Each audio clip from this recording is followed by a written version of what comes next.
নমস্কার বন্ধুগণ, আজকে আমি বশীকরণের কিছু উপায় বলবো আপনাদের কাছে, যা চমৎকারীভাবে কার্যকারী এবং পরীক্ষিত। তন্ত্রশাস্ত্রে এই বশীকরণ অনেকটি জায়গা জুড়ে রয়েছে। এর প্রয়োগ করে অনেকেই আজকে সফলতার মুখ দেখেছে এবং সুখী জীবন কাটাচ্ছে। আপনারাও যদি আপনাদের পার্টনারকে, মানে যে পার্টনার ছেড়ে চলে গেছে, সেই পার্টনারকে বা বন্ধুকে নিজের দিকে বশীভূত করতে চান, বা পার্টনারকে যদি নিজের দিকে আকর্ষিত করতে চান চুম্বকের মতন, তাহলে বশীকরণ অবশ্যই প্রয়োগ করুন। চলুন জেনে নিই এই বশীকরণ সম্বন্ধে। আজকে আমি আপনাদের কাছে বশীকরণের 4টি উপায় তুলে ধরব, যেটি পরীক্ষিত এবং শক্তিশালী।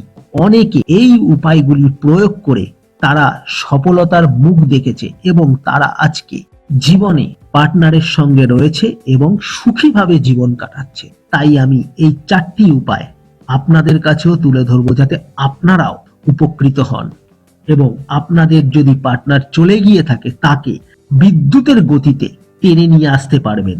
বিষয়গুলি ভালো করে শুনবেন। পারলে আপনারা কোনো কাগজে বা খাতায় লিখে রেখে দিন, এবং যে মন্ত্রটি আছে ডেসক্রিপশন বক্সে দিয়ে দেবো।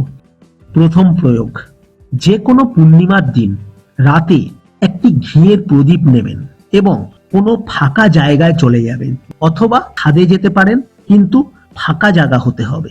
সেই ফাঁকা জায়গায় আপনি আপনার যে পার্টনার চলে গেছে বা বন্ধু যে আপনার থেকে চলে গেছে বা যাকে বশীকরণ করতে চান, তার একটি ছবি নিয়ে সেটি মাটিতে রেখে তার ওপরে প্রদীপটি রাখবেন। সেটি ঘিয়ের প্রদীপ হতে হবে এবং সেই প্রদীপটি জ্বালিয়ে দিন।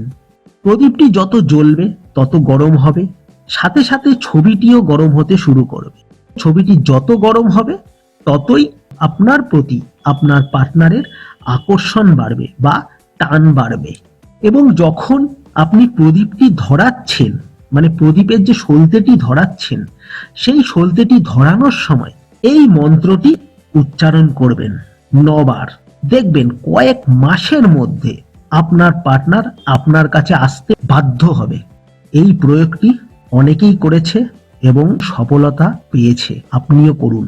দ্বিতীয় প্রয়োগ: যাকে আপনি বশীকরণ করতে চান, মানে যে পার্টনারকে বা বন্ধুকে বশীকরণ করতে চান নিজের দিকে, বা নিজের দিকে চুম্বকের মতন টেনে আনতে চান, একটি সাদা কাগজে তার নাম এবং তার মায়ের নাম লিখে, পারলে গোত্রও লিখবেন, সুগন্ধি দিয়ে বা যে কোনো সেন্ট দিয়ে আপনি সেই কাগজটিকে পুরো ভিজিয়ে দিন এবং তাতে আগুন লাগিয়ে দিন।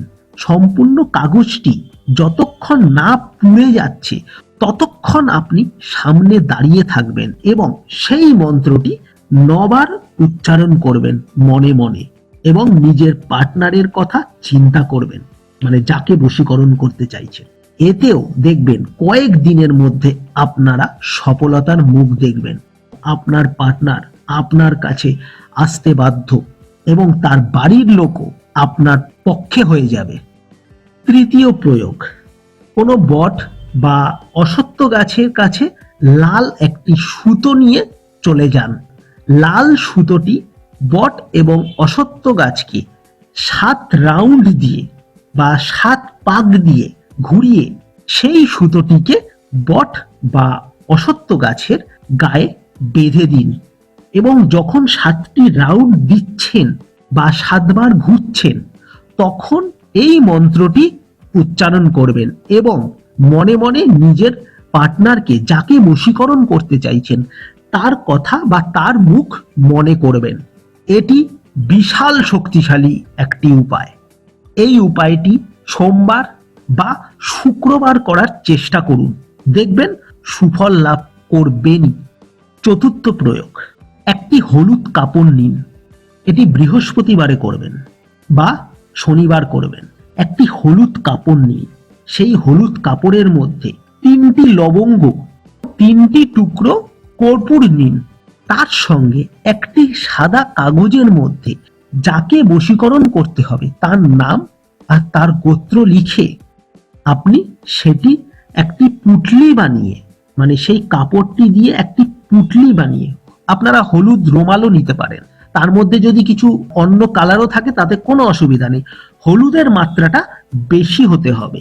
সেটি নিয়ে একটি পুঁটলি বানান এবং সেই পুঁটলিটি যে কোনো গাছ, সামনের বড় যে কোনো গাছে ঝুলিয়ে দিয়ে চলে আসুন এবং তার মধ্যে কিন্তু অবশ্যই হাওয়া লাগতে হবে।